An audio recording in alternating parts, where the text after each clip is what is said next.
মেরিল milk সোপবার নিবেদিত celebrity আড্ডা।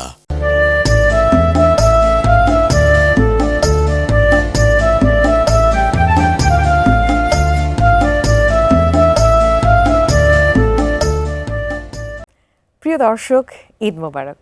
আপনারা কেমন আছেন? নিশ্চয়ই ঈদের আনন্দে আপনাদের সময়টি কাটছে এবং এই আনন্দটুকুকে আর একটু রঙিন করে দিতে এটিএন নিউজের বিশেষ আয়োজন মেরিল মিল্ক সোপ বার সেলিব্রিটি আড্ডায় আপনাদের সাথে আছি আমি উজমা হাসান।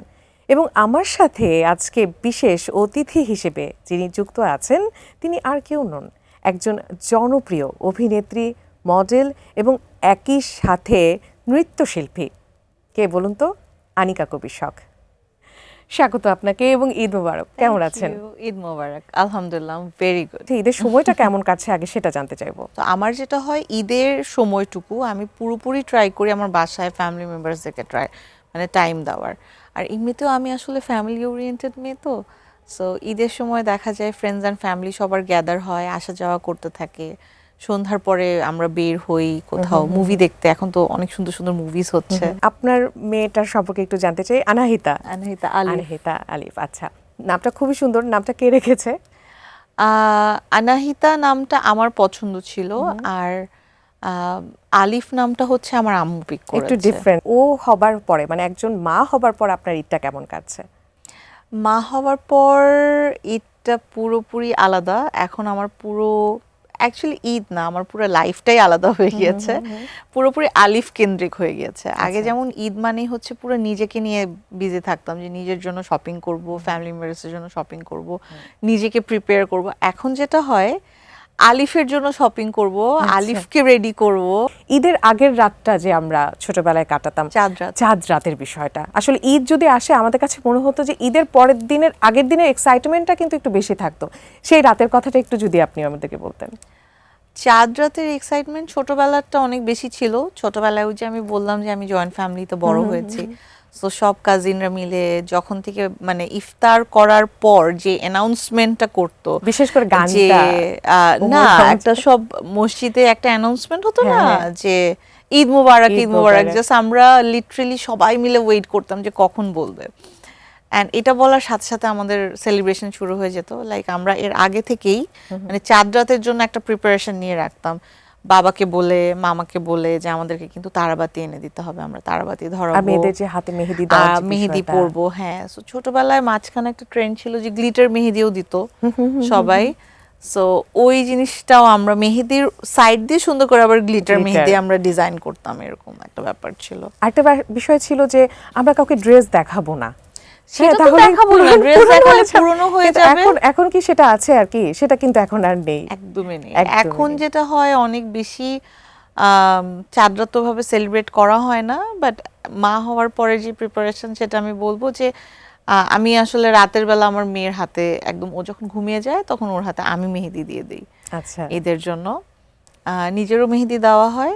আর আলিফকে আসলে যেহেতু আমি পুরান ঢাকার মেয়ে, সো ওকে আসলে অনেক ট্রাই করি যে অনেক বেশি থাকে না যে আমরা পুরান ঢাকার মানুষ কিন্তু খুব আন্তরিক। আচ্ছা, এই যে বাচ্চাকে নিয়ে খুব ব্যস্ততার সময় কাটে, এটা বোঝা যায় যে আপনি খুব বাচ্চাকে সময় দিচ্ছেন। আমি একটু জানতে চাইবো যে বাচ্চাকে সময় দেওয়ার পর, মা হবার পর শখ কিভাবে এই যে বাইরে এত কাজে সময় দেয়, আমি এটা একটু আমার জন্য শিখে রাখতে চাই। কিভাবে এত সময় পান?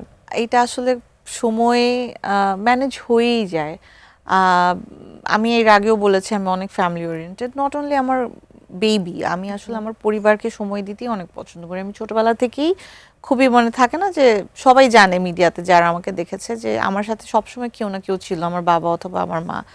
সো আমি আসলে খুব ঘরকোণে টাইপের আর খুব ফ্যামিলি ওরিয়েন্টেড। ম্যানেজ হয়ে যায়, কাজের সময় তো কাজ করা হয়, কাজ ছাড়া আমি যতটুকু সময় পাই আমি চাই আমার মেয়ের সাথে, আমার ফ্যামিলির সাথে টাইম স্পেন্ড করতে। আপনি তো একজন নৃত্যশিল্পী ছিলেন, এরপরে এখনো আছেন কিন্তু আমরা ওইভাবে আসলে আপনাকে দেখি না। আমরা যদি বলি তাহলে প্রথমেই আসে শখ একজন অভিনেত্রী বা মডেল। তো নৃত্য থেকে সরে এসে আসলে মডেলের জায়গাটা বা অভিনেত্রীর জায়গাটা কেন চুজ করলেন এবং কিভাবে আসা হলো, সেই গল্পটা একটু শুনতে চাইবো। আচ্ছা, ফার্স্ট অফ অল আমার কোনো প্ল্যান ছিল না আমি মিডিয়াতে কাজ করব। আমার বাবা সবসময় চাইতো আমি যেন ডক্টর হই, কারণ আমার ফুফাতো ভাই বোন সবাই হচ্ছে গিয়ে ডক্টর। বাট সামহাও আমার কেন যেন, আর আমি আরেকটা সিক্রেট আছে আমার, আমি একদম ছোটবেলায় গান শিখেছি। শিশু শিল্পী হিসেবে আপনি শিশু শিল্পী হিসেবে কাজ আমি করেছেন। গান গেয়েছিলাম। গানে আমার একটা গোল্ড মেডেলও আছে দেশাত্মবোধক গানের উপর। তার মানে গানটা আপনি গানও গাইতে পারেন। গান গাইতে পারতাম, তাহলে আমরা আর আরেকটা আসলে সংযোজন করতে পারি। না না, এখন আসলে আমার চর্চা নেই, সো এটা আচ্ছা। আসলে অনেক চর্চার ব্যাপার। সো সামহাও আমার গানটা কন্টিনিউ করা হয় না। ওই যে ছোটবেলায় বাচ্চারা আসলে সাজুগুজু করতে পছন্দ করে, ওটা থেকে দর্শককে আমি বলতে চাই আমরা কিন্তু গল্পে গল্পে শখের যে গুণগুলো সব কিন্তু বের করে নিয়ে আসতেছি। হ্যাঁ, আপনারা কিন্তু এটা খেয়াল রাখবেন। তো যেটা হয়েছে অনেক আর্লি স্টেজে আমার আসলে গান থেকে আমার নাচে আমার শিফট করা হয়। অ্যান্ড নাচ করতে করতে করতে করতে করতেই আসলে কিভাবে জানো, মানে নাচের প্রোগ্রাম থেকেই আসলে আমার বিজ্ঞাপনের অফার আসে। আমাকে প্রথম অমিতাভ রেজা চৌধুরী ভাইয়া হচ্ছে গিয়ে একটা নাচের প্রোগ্রামেই দেখে। ওখানে দেখে আমাকে একটা জাস্ট ছবি তুলে নিয়ে যায়, অ্যান্ড ওখান আচ্ছা। থেকে আমার আসলে কাজের অফার হয় একটার পর একটা। আমার ফার্স্ট কাজ ছিল, আমি বলবো যে আমি অনেক লাকি অ্যান্ড ব্লেসড, আমার ফার্স্ট কাজ ছিল অমিতাভ রেজা চৌধুরীর সাথে, এত বড় একজন ডিরেক্টর সানসিল্কের। সেকেন্ড কাজ ছিল আমাদের মোস্তফা সরোয়ার ফারুকী ভাইয়ের সাথে ওই প্যারাশুটের। সময়টা যদি আমি বলি যে মানে সময়টা তখনও আমি আসলে ক্লাস 7-8-এ পড়ছি 7 এরকম। থেকে স্টার্ট হ্যাঁ, করেছেন আর কি মিডিয়ার সাথে মানে সম্পৃক্ততা। সম্পৃক্ততা আমি এক্স্যাক্টলি আসলে মানে বললাম না যে আমি তো আসলে নাচই করেছি সব সময়, অ্যান্ড আমার বেসিকটা নাচের, আমার নাচের এক্সপিরিয়েন্স অনেক বেশি। আমি এখন যেই পজিশনে আছি আমি আসলে একজন ক্লাসিক্যাল টিচারের পর্যায়ে যাই, যদি আমি টিচিং করি। মাঝখানে আমি টিচিংও করেছি, আমি আর সোহেল রহমান আমার যে পার্টনার আছে, আমরা দুজন মিলে।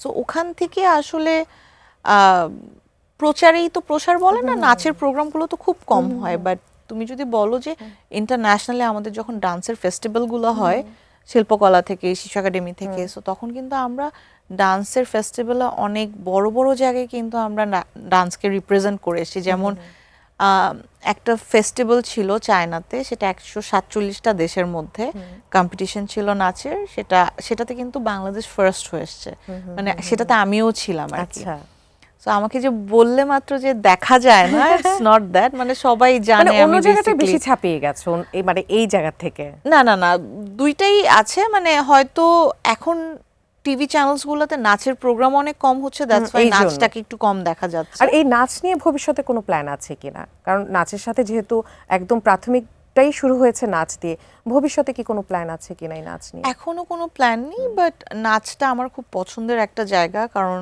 যেহেতু এত বছরের এক্সপিরিয়েন্স, আর আমি খুব কনফিডেন্ট আমার নাচ নিয়ে। আমি জানি আমাকে যদি কেউ জিজ্ঞেস করে যে শখ তুমি এতগুলো সেক্টরে কাজ করেছো, তুমি সবচেয়ে ভালো কি পারো, আমি বলবো নাচ পারি। আসলে নাচের জন্যই আমার মডেলিং ক্যারিয়ারে মডেলিং করতে যেমন ইজি হয়েছে, এক্সপ্রেশনের ক্ষেত্রে, নাটকের ক্ষেত্রে, সিনেমার ক্ষেত্রে, সব জায়গাতে নাচটাই আমাকে অনেক মডেলিং এর জায়গাটায় যেহেতু এসেছি, যদি আমার কথাও বলি, আমরা কিন্তু শখকে চিনেছিলাম বাংলা লিংকের অ্যাড ট্যাগ থেকে। হ্যাঁ, এই বিজ্ঞাপনটা থেকে কিন্তু শখের আসলে আমি Turning যদি বলি point ছিল টার্নিং আমার, পয়েন্ট হ্যাঁ। ছিল। তো হঠাৎ করে মানে বাংলা লিংকের অ্যাড কিন্তু সবার মুখে মুখে যাচ্ছে, এবং শখ নাম, শখের হেয়ার স্টাইল সবকিছুই কেমন যেন একটা ব্র্যান্ড তৈরি হয়ে গেল। এই হঠাৎ করে যে একটা সেলিব্রিটি হয়ে যাওয়া, সেক্ষেত্রে অনেক ভক্তও নিশ্চয়ই সেই সময় তৈরি হয়েছে। এই যে হঠাৎ করে ভক্ত এবং পরিচিতি, সেটাকে কিভাবে হ্যান্ডেল করেছিলেন ওই সময়টাতে?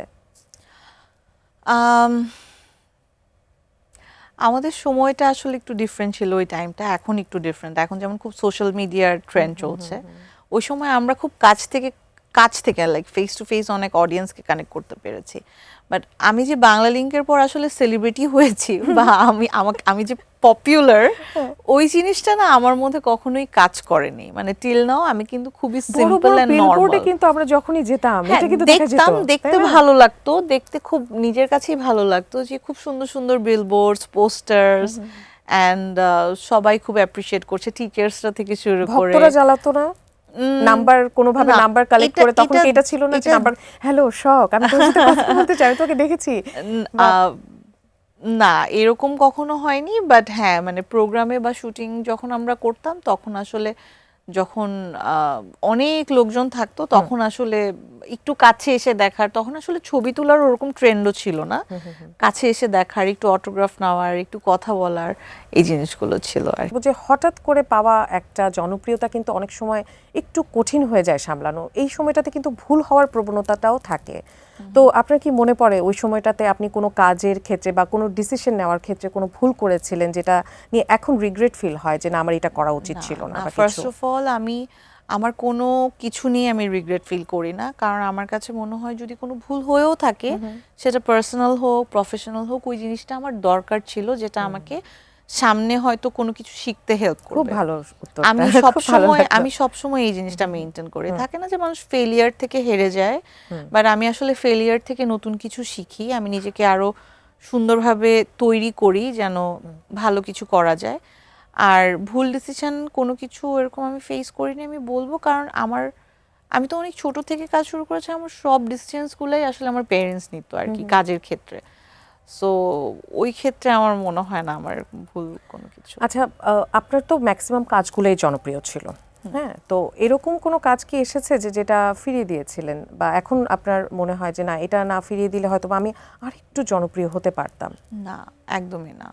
আচ্ছা, ফিরিয়ে দিয়েছি অনেক কাজ আছে, কিন্তু কোয়ান্টিটি থেকে আমি একটু কোয়ালিটিটা মেনটেন করি, কারণ অনেক কাজ করে আসলে অনেক সময় লাইমলাইটে থাকলাম, এটা আমার একদমই পছন্দ না। আমি যেমন, এটা কিন্তু সবাই নোটিস করেছে, আমি একটু অফ অ্যান্ড অন এরকম করে কাজ করি, কারণ একটা মানুষকে রেগুলার দেখতে দেখতেও একঘেয়েমির একটা ব্যাপার চলে আসে। আর সেটা নিয়ে কাজ তো আমরা ভালো হলে এটা নিয়ে তো দর্শকের প্রশ্ন আছেই, কারণ হঠাৎ করে কেন শখকে আমরা পেলাম না, এখন আবার হঠাৎ করে আমরা শখকে কাছে পাচ্ছি, দেখতে পাচ্ছি, সেটা নিয়ে কিন্তু আমার অনেক প্রশ্ন আছে, সেই প্রশ্নগুলোতে আমি যাব।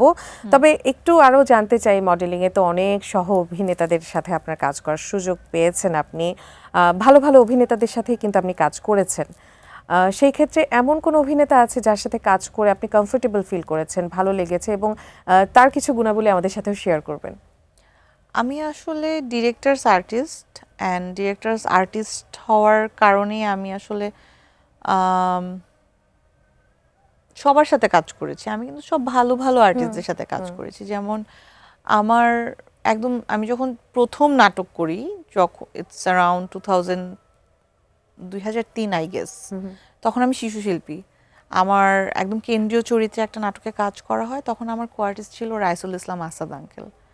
মানে এত বড় মাপের একজন কো আর্টিস্ট আমার সাথে আমার প্রথম নাটকে কাজ করছে, it's a huge achievement. And then Mosharraf Karim ভাইয়ের সাথে আমার অনেক কাজ করা হয়েছে, নিশো ভাইয়া, অপূর্ব ভাইয়া, চঞ্চল ভাইয়া, নোবেল ভাইয়া, মানে সবার সাথেই আমার আসলে কাজ করা হয়েছে। সো এক একটা মানুষের সাথে কাজ করার এক একটা এক্সপিরিয়েন্স আলাদা, প্রত্যেকটা মানুষের নলেজ এত বেশি, আমি বলবো তাদের লাইফ এক্সপিরিয়েন্স এত বেশি। সো যার সাথে আমি যখন কাজ করতাম তখন আমি মুগ্ধ হয়ে তাদের কথা শুনতাম, তাদের কাছ থেকে অ্যাক্টিংয়ের ব্যাপারে অনেক কিছু শেখার চেষ্টা করতাম। অ্যান্ড সবাই লাইক মোশাররফ ভাইয়া থেকে শুরু করে চঞ্চল ভাইয়া অনেক হেল্প করেছে আমাকে। শখকে দেখলে মনে হতো যে খুব দুষ্ট, কিন্তু এখন কথা শুনে মনে হচ্ছে যে সে খুব শান্তশিষ্ট ভদ্র। আসলে না, অ্যাকচুয়ালি আমি দুষ্টু, আচ্ছা, বাট মাঝে মাঝে হয় না যে একটু শান্তশিষ্ট। এর মধ্যে কারো কথা কি বেশ মনে পড়ে কিনা আমি প্রশ্ন করছিলাম। মোশাররফ করিমের সাথে আপনার সিকান্দার বক্স নামের একটি নাটক ছিল, এবং এই নাটকের জন্য কিন্তু আপনি জনপ্রিয়তার একদম যদি বলি যে আপনার দর্শকদের একদম কাছাকাছি চলে গিয়েছিলেন, জনপ্রিয়তার আরেকটি জায়গা কিন্তু তৈরি হয়েছিল। সেই নাটকের কোনো দৃশ্য, সেই নাটকে কোনো গল্প বা মোশাররফ করিমের সাথে কোনো স্মৃতি, আপনার সহ অভিনেতার সাথে কোনো কিছু আমাদের সাথে যদি একটু শেয়ার করতে চাইতেন। মোশাররফের সাথে আমার এত বেশি কাজ করা হয়েছে, লাইক সিরিয়াল থেকে শুরু করে সিকান্দার বক্স থেকে শুরু করে। সিকান্দার বক্সও আসলে ঈদের স্পেশাল নাটক ছিল, তো সো এটা আসলে 5 দিন অন এয়ার হতো, আর অনেকগুলো সিকুয়েল করা হয়েছে সিকান্দার বক্সে। অনেক অনেক মেমোরিজ। আর আমাদের সামহাও দর্শক জুটিটা এত বেশি পছন্দও করেছে। একটা স্মৃতি আমি বলবো, যখন আমি প্রথম সিকান্দার বক্সে কাজ করছিলাম মোশাররফ ভাইয়ের সাথে, যদি আমি পুরান ঢাকার মেয়ে, বাট আমি কিন্তু ঢাকায়া না, সো ঢাকায়া ভাষা আমি একদমই পারতাম না। তখন মোশাররফ ভাইয়া আমাকে ঢাকায়া ভাষা নিয়ে মানে অনেক হেল্প করেছে। লাইক এমনও হয়েছে যে প্রত্যেকটা সিনের সময়, ডায়লগ ডেলিভারি করার সময়, সরি এভারেজ আসলামের সময় সিকান্দার বক্সে এভারেজ আসলামের সময়, তখন মোশাররফ ভাই অ্যাকচুয়ালি এক একটা লাইন ধরে ধরে আমাকে দেখিয়ে দিচ্ছিল অ্যাক্টিং করার সময়। আচ্ছা So, আর এছাড়াও আমাদের সিকান্দার বক্সের পুরো টিমটাই অনেক মজার ছিল, অনেকগুলো আর্টিস্ট আমরা একসাথে কাজ করেছি, এভারেজ আসলামেও সেম।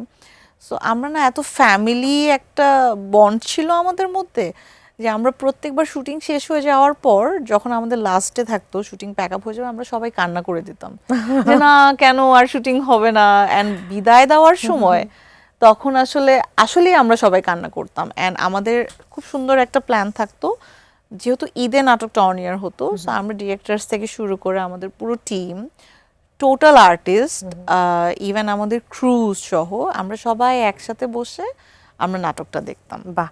আর এই নাটকে কিন্তু অনেক সুন্দর সুন্দর হাসির কিছু ডায়লগ ছিল, এই ডায়লগগুলো কিন্তু মানে দর্শকদের খুব নজর কাটতো এবং মন কাটতো। তো সেই ক্ষেত্রে এই ডায়লগগুলো দেবার সময় কি হাসি পেতো নাকি পরবর্তীতে না আগে, মানে সেটা কিভাবে কন্ট্রোল করতেন আপনারা? প্রচুর। মোশাররফ ভাইয়া মানেই তো আসলে মোশাররফ ভাই যখন অ্যাক্টিং করে সে তো পুরোপুরি অ্যাক্টিং এর মধ্যে ডুবে যায়। সো মোশাররফ ভাইয়ের সাথে অ্যাক্টিং করা আসলে খুবই tough. At the same time আমি বলবো চঞ্চল ভাইয়ের সাথেও টাফ। চঞ্চল ভাইয়াও আসলে এত বেশি এক্সপিরিয়েন্সড। মোশাররফ ভাইয়ের সাথে প্রত্যেকটা সিন করার সময় এমনও হয়েছে যে আমি একা না, আমার ডিরেক্টর মনিটর থেকে হাসছে, আমার ক্যামেরাম্যান ক্যামেরা নিয়ে, অনেক সময় থাকে না যে স্টেডি ক্যামে আমরা কাজ করি, স্টেডি ক্যাম নিয়ে সে শুট করতে পারছে না বিকজ সেও হাসছে। আচ্ছা কোন ডায়লগটা কি মনে আছে একটু জানতে চাইবো? একটু মোশাররফ ভাইয়েরই একটা ডায়লগ আছে, আমার এত আবেগ কেড়ে, আমার তো আর কিছু ভালো লাগে না, মানে কথায় কথায় এটা ভাইয়ার একটা কমন ডায়লগ ছিল।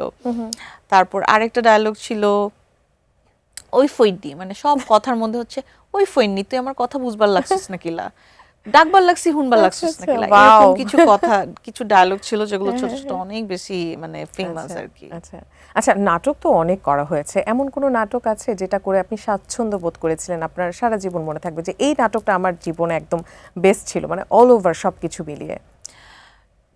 এটা আসলে খুব ডিফিকাল্ট বলার জন্য, কারণ আসলে ডিফারেন্ট অনেক ক্যারেক্টারে অনেক নাটক করা হয়েছে, তার ভেতর থেকে অনেকগুলো নাটক আমার পছন্দের আছে, যে এই কাজগুলো করে আমার মনে হয়েছে যে এটা আমার জন্য ডিফারেন্ট চ্যালেঞ্জ ছিল। যেমন গোলাম সরফ দোদুল ভাইয়ার একটা নাটক ছিল পটুয়ার বউ, সেই নাটকটাতে আমি আসলে পুরোপুরি আমার ক্যারেক্টারকে ভাঙা হয়েছে, কারণ সেখানে আমি একদম কালো মেকআপের একটা মেয়ে, একদম এক পেচের শাড়ি পরা, নাটকটা করতে আমাদের ভীষণ কষ্ট হয়েছে। স্টোরিটাও খুব সুন্দর, আমি আর নিশো ভাইয়া করেছিলাম, ব্ল্যাক ম্যাজিক রিলেটেড স্টোরি, খুবই সুন্দর। সিকান্দার বক্স বলবো, সিকান্দার বক্স আসলে নাটকের জগতে সবাই আমাকে চিনে খেয়া নামে, এই কুলে আমি ওই কুলে তুমি, এভারেজ আসলাম, দেন অমি, কাজল আরিফিন অমি ভাইয়ার আমি বলবো যে একটা নাটক আছে বোকা ভালোবাসা, অমি ভাইয়ের সাথেও আমার অনেকগুলো কাজ করা হয়েছে। আরো অনেক অনেক নাটক আছে আসলে যেগুলা মনে হয়েছে বা এই নাটকগুলো অনেক সুন্দর, অনেক ডিফারেন্ট, বা এই নাটকগুলো আসলে সবই তো নিজের কাজ, আসলে বেছে নেওয়াটা একটু কঠিন না? সবগুলোই তো ভালো লাগে। বেছে নেওয়া কি, মানে কাজের জায়গা থেকে কাজটা অনেক ভালোবাসার, তো সো প্রত্যেকটা কাজই আসলে খুব ভালোবাসার। আচ্ছা, শখের সম্পর্কে একটা ধারণা আছে যে আসলে গ্রামাঞ্চলের যে ভাইব নিয়ে যে নাটকগুলো তৈরি হয় সেখানে শখ আসলে খুব একটা শখকে দেখা যায়নি, সবসময় একটু মডার্ন অথবা লুকে, এটা কারণটা কি? সামহাও আমাকে গ্রাম অঞ্চলের ক্যারেক্টারে মানায় না, বিকজ আমি ছোটবেলা থেকে অনেক বেশি কালারড হেয়ারে থাকি, এটা সবাই জানে। সো গ্রাম অঞ্চলে কাজ করতে গেলে যেটা দেখা যায় সবার আগে চুলের কালারটা চেঞ্জ করতে হয়, আচ্ছা, আর হেয়ার কালারটা আসলে চেঞ্জ করাটা একটু ডিফিকাল্ট। আমরা ওয়ান টাইম কালার মানে স্প্রে কালার যেটা, সেটাও দিয়েও যদি কভার করে কাজ করার চেষ্টা করি, তখন যেটা হয় কি যে সামারে যেহেতু আমাদের শ্যুটটা বেশি হয়, সো তখন আসলে হেয়ার কালারটা মেল্ট হতে থাকে, মেল্ট হয়ে বিভিন্ন জায়গায় আসলে লেগে যায়। সো হেয়ারের একটা ইস্যু, হেয়ার কাট একটা ইস্যু, অ্যান্ড সামহাও মানে তুমি থাকে না কিছু মানুষকে তুমি যতই ঘষা মাজা করে আসলে গ্রামের ক্যারেক্টার বানাতে চাও না কেন, সামহাও ওই লুকটা আসে না। অ্যাপিয়ারেন্সটা অনেক বড় একটা বিষয়, যে তোমার সাথে একদম গর্জিয়াস একটা বিষয় একদম এটে গেছে, একদম গ্রামটা যায় না আর কি, একটু মফস্বল টাইপের যায়, বাট একদম গ্রামটা যায় না সামহাও। আবার হয়তোবা যাবেও যদি আমার ডিরেক্টর আমাকে ওভাবে কাজ করিয়ে নিতে পারে, কারণ আমি বললাম না যে আমি ডিরেক্টর আর্টিস্ট, একটা ডিরেক্টরের পয়েন্ট অফ ভিউ থেকে সে আসলে তার কাজটা কিভাবে চাচ্ছে সেটাও অনেক বড় একটা ব্যাপার। সো তার ডিরেকশন ওয়াইজ আমি যদি প্রপারলি, তার ডিরেকশনটাও আমাকে হেল্প করবে আমার ক্যারেক্টারটা ফুটিয়ে তোলার জন্য। ও শখের গুণ অনেক আমরা দেখতে পেলাম, গান, নাচের সাথে সম্পৃক্ততা, মডেলিং এর সাথে, এরপরে ছোট পর্দায়, কিন্তু বড় পর্দায় কিন্তু আপনি দুটি কাজ করেছেন, দুটি সিনেমাতে কাজ করেছেন, সেখানকার অভিজ্ঞতা জানতে চাইবে। এবং বড় একজন নায়কের সাথে, সাকিব খানের সাথে, সাকিব খানের মতো একজন নায়কের সাথেও কিন্তু আপনার অভিনয় করার অভিজ্ঞতা ছিল। অভিজ্ঞতার বিষয়টা একটু জানতে চাইবো। আরেকটা বিষয় জানতে চাইবো যে হঠাৎ করে অভিনয় কিভাবে আসলেন বড় পর্দায়, এবং হঠাৎ করে আবার কেনই বা ছেড়ে দিলেন, মানে সব বিষয়টা একটু আমাদেরকে জানাবেন। একদমই হঠাৎ করে আসা, আমি বললাম না যে মিডিয়াতে কাজ করাটাই আমার হঠাৎ করে। মডেলিংয়ের পর, আমার বাংলা লিংকের বিজ্ঞাপনের পর মেরিল প্রথম আলোতে আসলে আমার একটা পারফর্ম করার সুযোগ হয়। সো তখন ওখান থেকেই আসলে সাকিব ভাই আমাকে নোটিস করে, অ্যান্ড আমার প্রডিউসার যিনি ছিলেন উনি, সো তারা আসলে তাদের সিনেমার জন্য একটা ফ্রেশ ফেস খুঁজছিল যে এর আগে কখনো সিনেমা করেনি। তো তখন সাকিব ভাইয়া বলছিল যে ওয়াই নট এই মেয়েটাকে যদি একটু দেখা হয়, তখন ও প্রপারলি আই গেস আমার নাম জানতো না। আচ্ছা। সো যখন আমাকে অ্যাপ্রোচ করা হয় ফার্স্ট সিনেমার জন্য, I was very scared, and আমার প্যারেন্টস যদিও আমার কাজের ব্যাপারে খুব সাপোর্টিভ ছোট থেকে, বাট সিনেমার কথাটা শুনে একটু বেশি, খুব একটা বেশি খুশি হয়নি আমি বলবো, কারণ তখন আসলে বাংলা সিনেমা তেমন একটা ভালো হচ্ছিল না। আর আমিও অনেক ছোট ছিলাম, জাস্ট আমার এসএসসি কমপ্লিট করেছি, ওই সময় স্টাডিরও একটা প্রেশার ছিল, অ্যাট দ্য সেম টাইম আমি মডেলিং, নাটক দুটোই করছিলাম, তো একটু কনফিউশন ছিল করব কি করব না, করব কি করব না। দেন আমার কলিগস যারা ছিল এরা সবাই বলল যে এটা তো অনেক বড় একটা অপরচুনিটি, সাকিব খানের সাথে সবাই কাজ করার জন্য মরিয়া হয়ে যায়, সেখানে তোমার কাছে একদম লিড ক্যারেক্টারের একটা অফার এসছে, ইউ শুড, মানে তোমার এক্সপিরিয়েন্সের জন্য হলেও কাজটা করা দরকার। অ্যান্ড দেন আমি কাজটা করলাম, মানে টোটালি আনএক্সপেক্টেড, এত ভালো হয়েছে আমার মুভিটা। যখন অন এয়ার হয়েছে দর্শকের গ্রহণযোগ্যতা অনেক ভালো ছিল, সাকিব ভাইয়ের সাথে কাজ করার এক্সপিরিয়েন্স অ্যামেজিং, এত বড় একজন আর্টিস্ট, বিন্দুমাত্র অহংকার নেই, অ্যান্ড এত অ্যাক্টিংয়ের ক্ষেত্রে এত হেল্প করছিল ভাইয়া।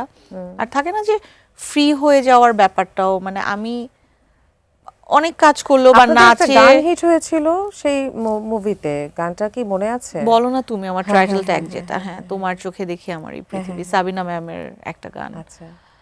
সো তখন আসলে সিনেমাটা করা হয়, অ্যান্ড এটার পর আরেকটা সিনেমা করা হয় আমার অল্প প্রেমের গল্প, বাট সিনেমা আর করা হয়নি কারণ হচ্ছে I was not interested that time, কারণ ওই যে আমি বললাম না খুব একটা ভালো সিনেমা হচ্ছিল না, আর স্টাডিরও অনেক বেশি প্রেশার ছিল, অ্যাট দ্য সেম টাইম যতটুকু মডেলিং করছিলাম সবকিছু মিলে আসলে ভাবে হয়ে উঠছিল না। তখন হয়তোবা হয়ে উঠছিল না যে কথাটি বলছিলেন, আমি আসলে ইন্টারেস্টেড ছিলাম না, এটা হচ্ছে মেইন কথা। এখন যদি বলে কেউ যে শখকে চাচ্ছে বড় পর্দায় দেখতে, বলছে, তখনও বলেছে, আচ্ছা। মুভি হিট হওয়ার পরে আমার অনেক সিনেমার অফার এসছে সাকিব ভাইয়ের সাথে, এখনো বলছে, বাট আমি আসলে একটু পিকি, তো সো আমি একটু ওয়েট করছি যে একটু মনের মতো গল্প। এখন আমাকে যদি জিজ্ঞেস করে যে মনের মতো কি, মনের মতো বলতে হচ্ছে যেই গল্পটা পড়ে আমার মনে হবে যে ওয়াও, আচ্ছা, খুবই তার মানে শর্টকাট যদি ইচ্ছা বলি, আছে আমরা wow। শখকে হয়তো বা হ্যাঁ, এখন যেহেতু অনেক ভালো পর্দায় ভালো দেখবো। মুভি হচ্ছে,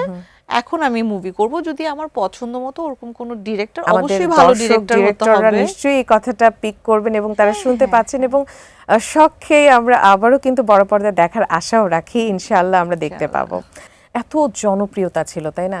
আর এই জনপ্রিয়তার মাঝখানে হঠাৎ করে, এখন নেই, এখনো আছে, মানে যখনকার সময়ের কথা আমি জানতে চাচ্ছি, যে হঠাৎ অনেক বেশি জনপ্রিয়তা, সেখান থেকে আপনি বিয়ে করলেন, আবার একটা বিরতি তো ছিল আপনার, একটা বিশাল বিরতি ছিল, এটা কেন ছিল? এটা আমি এর আগেও আমার অনেক ইন্টারভিউস গুলোতে বলেছি, আমার বিয়েটা হয়েছে কোভিডের টাইমে। সো কোভিডের কারণে আসলে কাজের প্রেশারটাও একটু কম ছিল, আর যেহেতু বিয়ে হয়েছে, আমি নিউলি ম্যারিড ছিলাম, তখন আসলে একদমই কাজটা আমি অফ করে চাচ্ছিলাম যে এই সিচুয়েশনটা আমি একটু আসলে সংসারে মনোযোগী হই। এটা কি নিজের থেকে নাকি ফ্যামিলি থেকে কোনো বাইন্ডিংস ছিল না, কিছু? আমার নিজে থেকে, আমার ফ্যামিলি থেকে আচ্ছা। কখনো কোনো বাইন্ডিংস ছিল না, সব সময়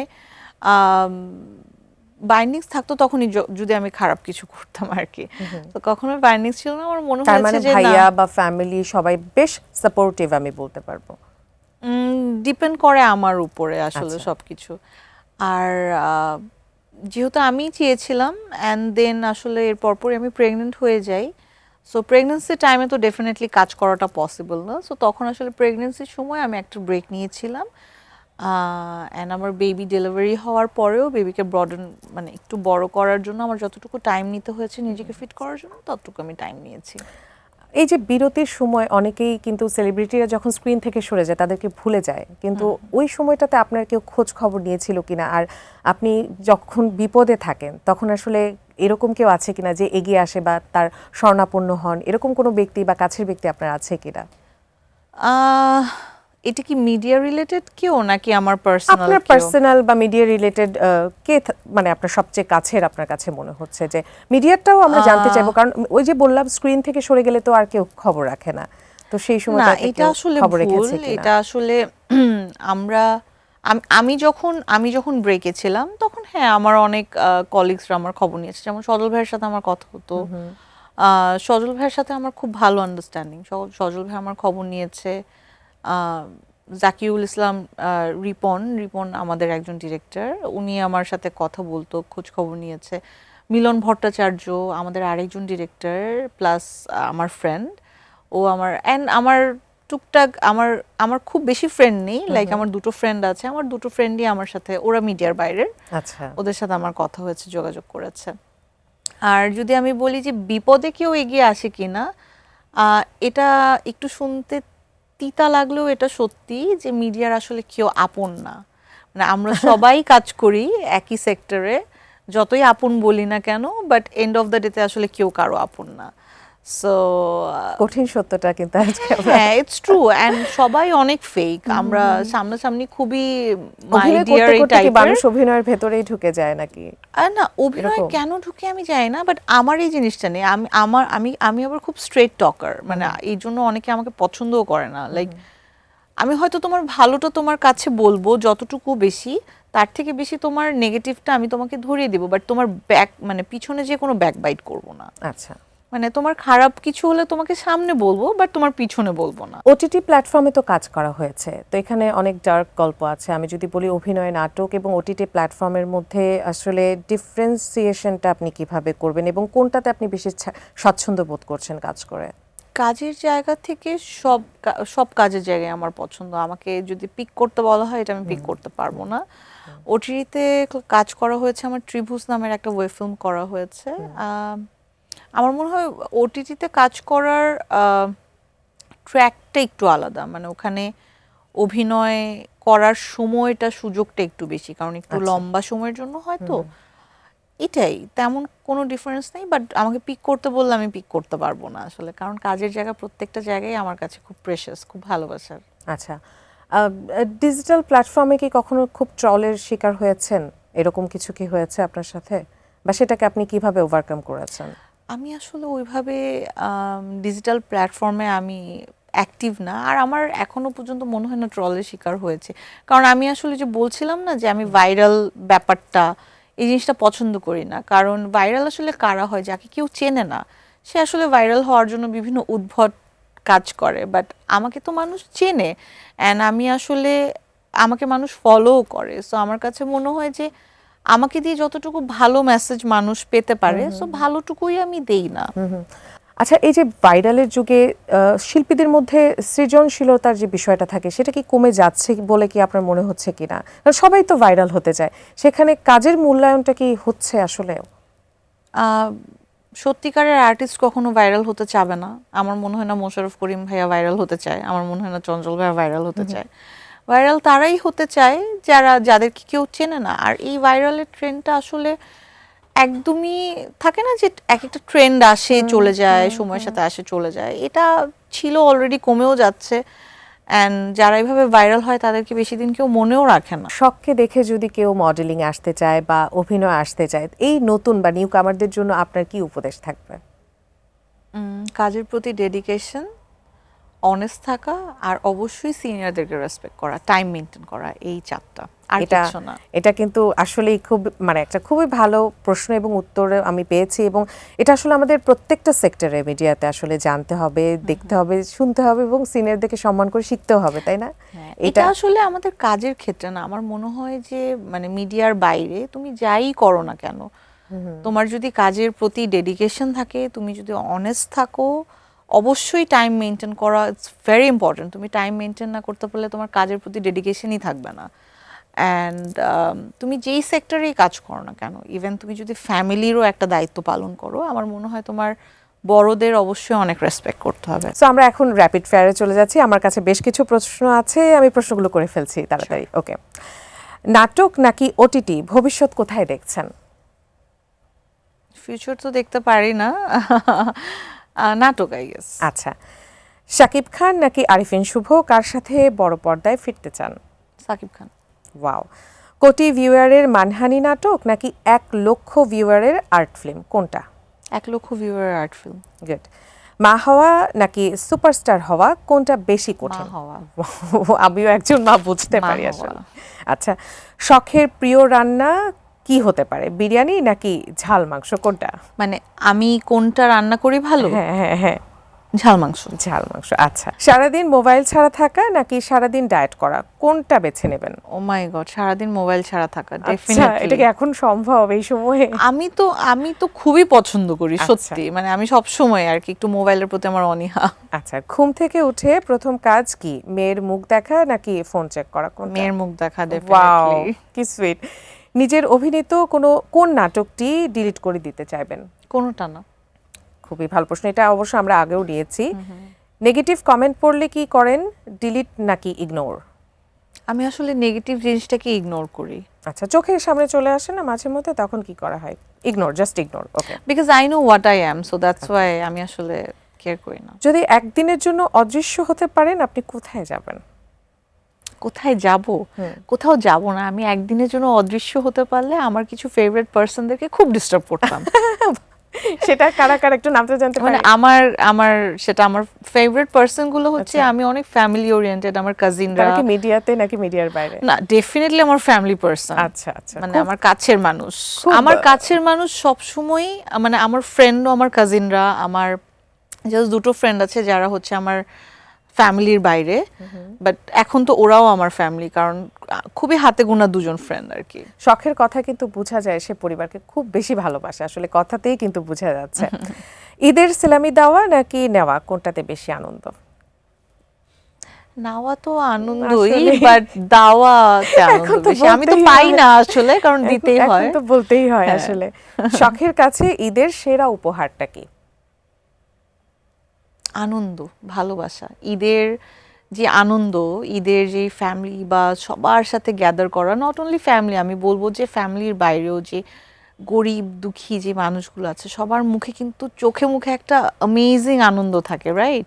সো ওই স্পার্কটা, ওই গ্লোটা, এটা আমার কাছে মনে হয় ঈদের আচ্ছা। সবচেয়ে বড় আনন্দ। মা হিসেবে শখ 100-তে কত পাবে? সেটা তো আমার মেয়ে বলতে পারবে, ও বড় হয়ে। তারপরও নিজের থেকে, কারণ আমি যতটুকু এটা বুঝি আসলে সব খুব মাই, caring, শখ কিন্তু মা হিসেবে খুবই কেয়ারিং। সেটা আমি না, সেটা আমার মনে হয় ওয়ার্ল্ডের প্রত্যেকটা মাই তার সন্তানের জন্য, তার সন্তান না, আমার মনে হয় আমরা 100% দিতে চাই সন্তানদের আসলে। জন্য আসলে অনেক আচ্ছা। বেশি কেয়ারিং। সকাল নাকি রাত, কোনটা বেশি ভালো লাগে? সকাল। আচ্ছা, পোলাও নাকি খিচুড়ি? একটাও না। ভাত? না, এটা আসলে ডিপেন্ড করে মুডের উপর। আচ্ছা। আমার আসলে দুটো জিনিস আমি একটু কারেকশন করতে চাই, সকাল না রাত, এটাও আমার মুডের উপর ডিপেন্ড করে যে ওয়েদার কেমন। আচ্ছা আচ্ছা। আর ফুড, আমি পুরান ঢাকার মেয়ে, অনেক ফুডি, সো ফুডের টেস্টও আমার চেঞ্জ হয়, সো এটাও তাহলে আমার তো আসলে এটাও জানতে ডিপেন্ড হয় যে করে। শীত ভালো লাগে নাকি বৃষ্টির সিজনটা, বর্ষাটা ভালো লাগে? Winter, I love winter. বাহ। আচ্ছা, ক্যামেরা নাকি পরিবার, এটা অবশ্য আমরা জেনে গেছি উত্তরটা, তারপর। এটা আসলে বোথ। আচ্ছা, বোথ। শাড়ি নাকি ওয়েস্টার্ন? সালোয়ার কামিজ, দুইটার একটাও না। আচ্ছা, মিষ্টি নাকি ঝাল? ঝাল। কিন্তু শখ কিন্তু অনেক মিষ্টি। দ্যাটস ওয়াই আমার টেস্ট এখন উল্টা, ঝাল। ফোন কল নাকি text? Text, I am very Shortcut. Comfortable আচ্ছা, টেক্সটে। প্রেম নাকি সম্মান? সম্মান। ক্ষমা করা নাকি দূরে সরে যাওয়া? এটা আসলে ডিপেন্ড করে, লাইক আমি একটু ভেঙে বলতে হবে এটাকে।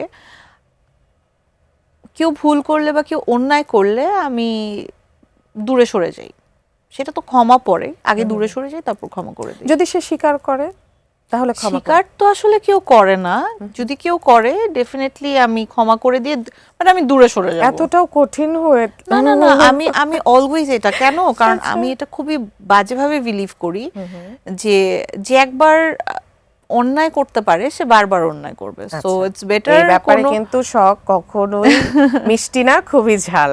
ঝালো না, আমি আসলে ইগনোর করে ফেলি, লাইক খুবই সাইলেন্ট ওয়েতে আমি ওই পার্সনের আশেপাশেও থাকবো না, আমি জাস্ট সরে যাব। কোনো কিছু আপনি ভুল করলেন, সেটা কি শুধরে নেওয়া নাকি ভুলে যাওয়া? শুধরে নেওয়া। আচ্ছা, লাইমলাইট নাকি প্রাইভেসি? প্রাইভেসি। গান নাকি নীরবতা?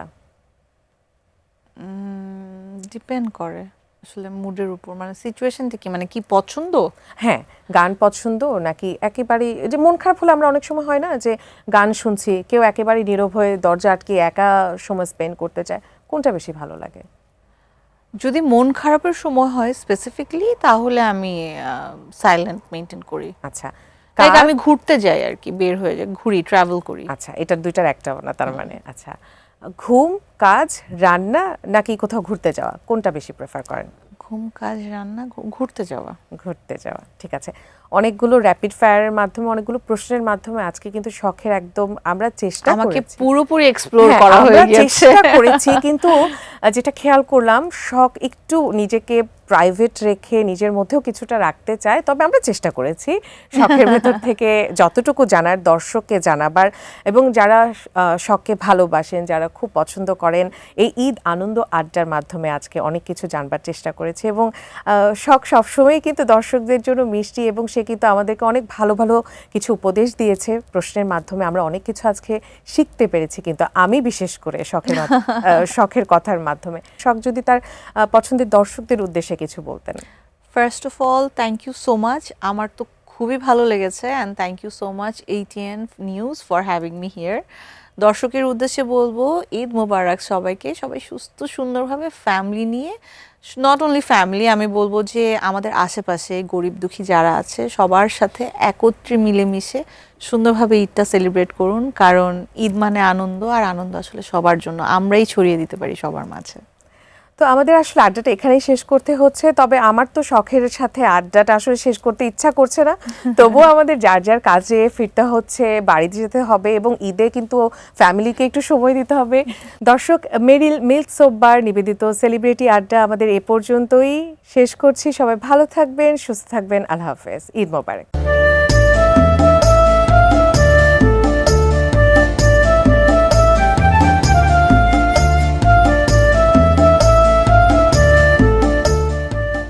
মেরিল মিল্ক সোপ বার নিবেদিত সেলিব্রিটি আড্ডা।